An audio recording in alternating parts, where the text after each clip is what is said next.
Fasten your seatbelts and hold on to your tits. It's time for our safety episode.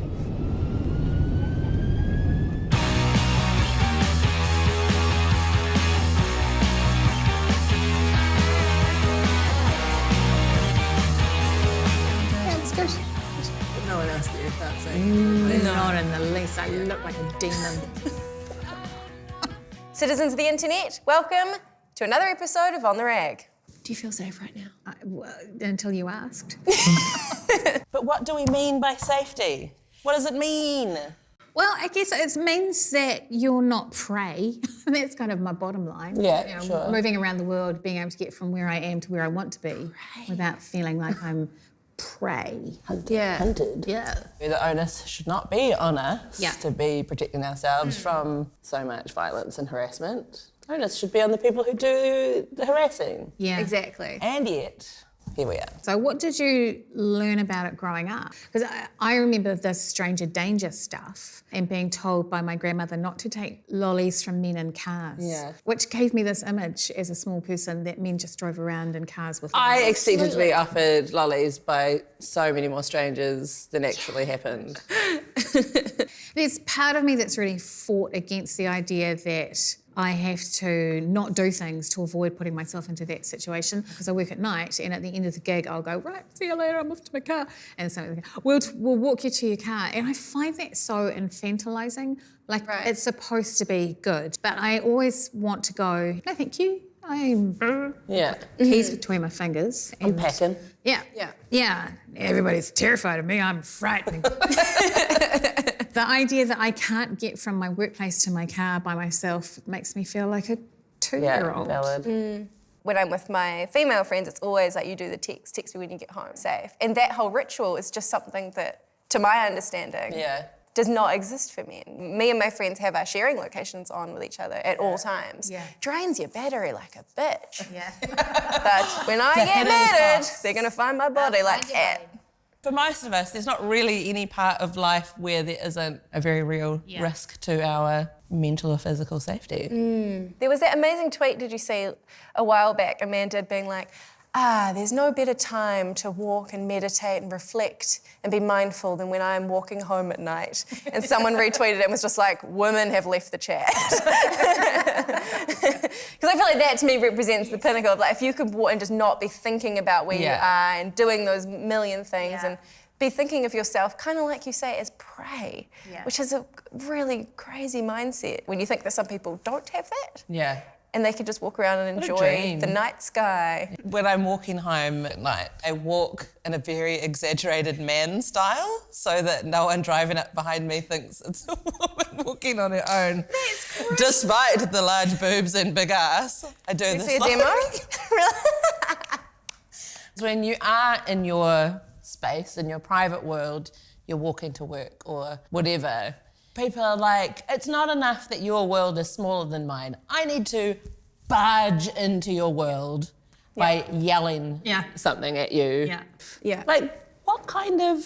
What is that? What is What's that? the thinking? What do you think you're going to get out of that? Well, guess what? I have a treat. Yes. Do you? If you've ever wondered what kind of a person goes around yelling at women in the street, I have a world exclusive. What? With exactly one of those gentlemen. Amazing. I know. Incredible. Here's me with more.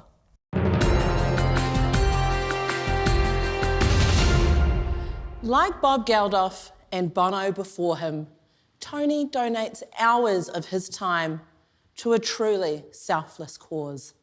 For the past 3 decades, he's been making women feel beautiful by loudly commenting on their physical attributes from the driver's seat of his car. Tony, welcome. Now tell me, why do you yell at women from your car? Well, I really think of it as a service. I'm here to help ladies, specifically to help them remember that they've got tits. So selfless. Now tell me, how long have you been doing this for? Oh, since I can remember. It actually goes back a long way in my family. My great-great-great-grandfather used to shout at ladies from the back of a horse, you know. I'll ride you next, that sort of thing. It's one of those things that really is a calling, really is something that over the years you have to make sacrifices for. For example, I haven't been able to hold down a 9-to-5 job or any serious relationship, but I think it's worth it, yeah. And how does all of this make you feel? Lucky, Leonie, I suppose, blessed even, that through such a small gesture, I can have such a big impact on someone's day, just one noise, one kissy face out the window. What do you say to people who call this so-called harassment? I do sometimes come across people who say it makes them feel unsafe, and that on the top of the barrage of things that they're experiencing everywhere else, that it's a really upsetting thing to encounter. And I hear that, I listen, I think about it and say, what about if you just get your tits out for the boys? That might be a better way of solving the problem. Indeed. Now, just for a bit of fun, Tony, what would you yell at me? Oh, tricky one, because you're sitting down, and I find that I normally get more creative if I'm leaning out the car and the beautiful lady is walking along. Okay. Thank you. Does that... Oh. Great. Great. What a treat. Hey, baby, bet you'd like a bit of my in your I'd love to give you a with my in the for a bit of a in the An artist. Great. Show us your tits.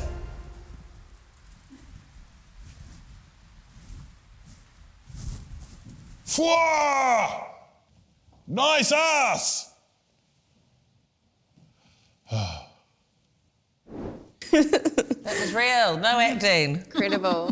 What you're always hoping is that you will come back with a thing that's going to fix it or make you feel better anyway, make you feel like you've owned the situation. So I've been doing some work on that. I talked to an HR officer to get some tips. Spoiler alert, I'm the HR officer. Hello. Or as a street harasser might say, I'd fuck you if you weren't so fat. A lot of men say they don't know how to talk to fellow citizens and co-workers anymore. They say, we don't know what the rules are. We don't know what we're allowed to say to people. Of course, when they say it, it doesn't really sound like that. It sounds more like, we don't know how to talk to people. Really though, it's very simple. That's a really nice dress, Susan. That's a very thorough report, Denise. Show us your growler!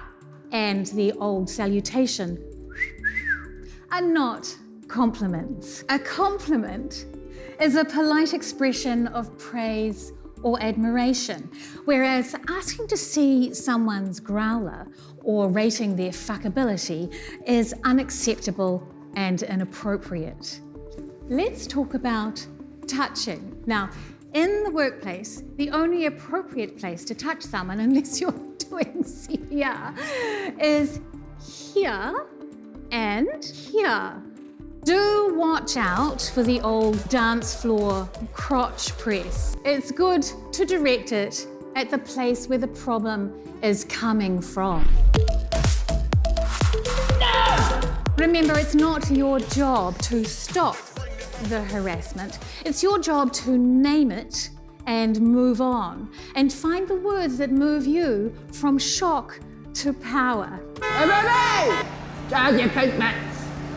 Boobs! Boobs! Is that star 555? Yes, somebody's behaving badly on the roads. Would you like their registration?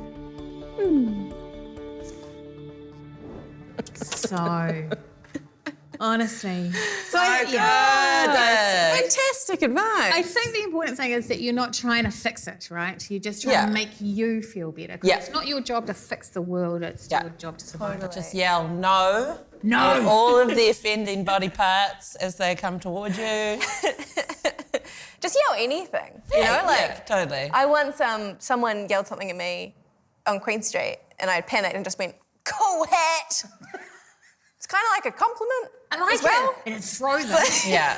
My reaction to things like that I've just ingrained in myself now, so it comes out immediately, which is just shame. Like, if you say anything at me unsolicited, that's just what comes out of my mouth because I've trained myself to And I have accidentally said that to someone who wasn't being mean, it just came out of my mouth. Your coffee. Nice. He's like, nice, I like your shoes or something. And I was like, shame. Oh, sorry.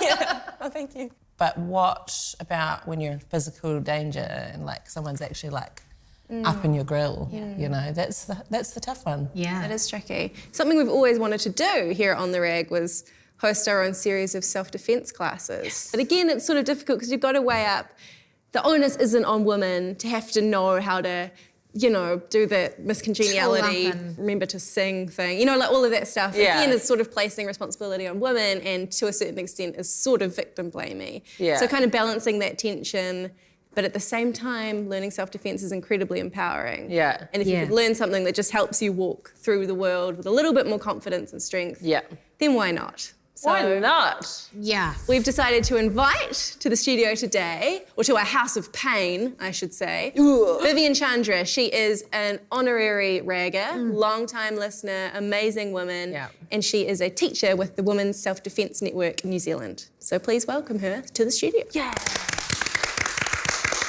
Welcome, welcome. Thank you. Welcome to the On The Rag studio. I feel safer having you here already. I feel more powerful as well. She'll smash all of you. They didn't show, but I had my Wonder Woman costume on as I came in. Yeah. It was too intimidating, we made her take it off. A bit more low-key. So can you tell us a little bit about what it is that you do and how you got involved in self-defence? So a few years ago, I found this organisation that I now do a fair amount of work with called Women's Self-Defence Network, Wahine Toa. And it's actually one of the only feminist women's self-defence network. It's been around for like 30 years. It started in Invercargill and it's now spread nationwide. And all of those courses are fully funded and free for the participants. That's awesome. And yeah. Awesome, Madeline, and also it's like, but why do we need it? But that's amazing that you're doing this work, but why do we need it? Yeah. Why do you have to learn another thing? Yeah. And I totally get that. Like you said in the intro, it's not meant to be victim blamey. It's kind of this, I like the analogy of the seatbelt. You could just drive around as fast as you want without a seatbelt, but having the seatbelt is like a good thing, right? It's kind of that extra little tool in your kete. What I do when I teach, it's not about, oh, and now you're like this awesome ninja warrior with like 1,000 different moves. Why are we here? But it's more about having that confidence. All of my classes, we talk about the difference between fear and anger. Think about all of those terrible, terrible movies where the woman needs to be rescued, right? Yeah. And what happens when she needs to be rescued? She normally screams. Yeah. So, you know, Or freezes. Yeah, or freezes, yep. And so one thing we sometimes do to start the class is we're like, imagine all those movies and I want you to scream and I want this to be like the last scream you ever do. And then I'm going to show you how to yell. All right? And that's kind of like... Did you get shivers? Yeah. I'm sweating already. And it's the idea is that you're changing what's fear into anger. And it's not anger as in I'm... Yeah, like that, you know, not a unreasonable anger. It's a reasonable anger. It's an anger that says you have no right to touch me. I have every right to be here in the street, in this house, wherever you are. You have the right to do what you want to do, and so it's the anger is in the no, you can't do that to me. Righteous anger. Amazing. Okay, I think we're all amping. Yeah. Can you please show us some moves here in the studio? That's a great idea. Let's give that a go. Right. Get out of here.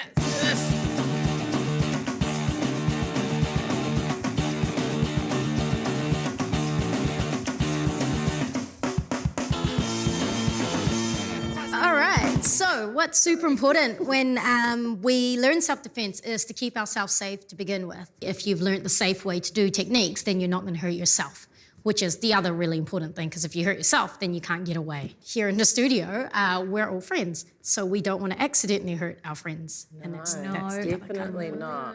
one of my favorite kicks of all time is what we call the ballerina kick. And Sounds so pretty. It is pretty. So the whole reason we call it a ballerina kick is, I think it's called on point, when they kind of go up on their toes. The top of our foot here has a whole bunch of tiny little bones. I sometimes call them chicken bones. And so by pointing it, it makes it really hard. For now, what I want you to do is just kind of stand in a very comfortable kind of position. Take up more space than you feel that you should.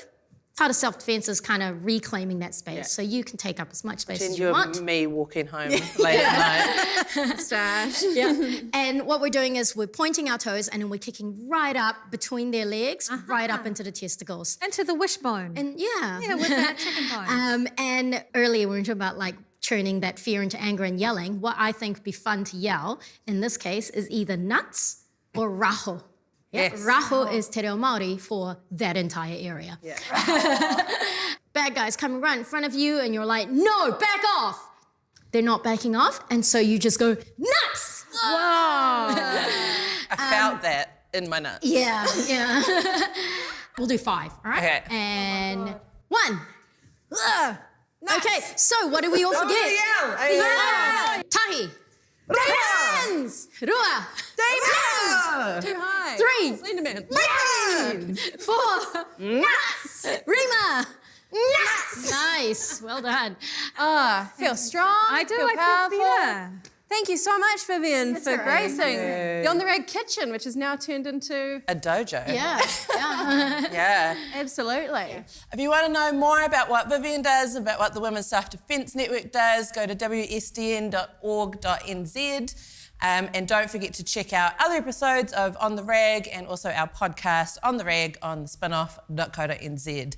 Otherwise, that's us for this month. We'll see you again next month. He tira marama.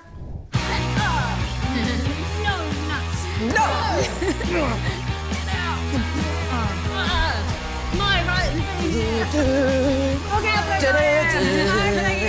Okay,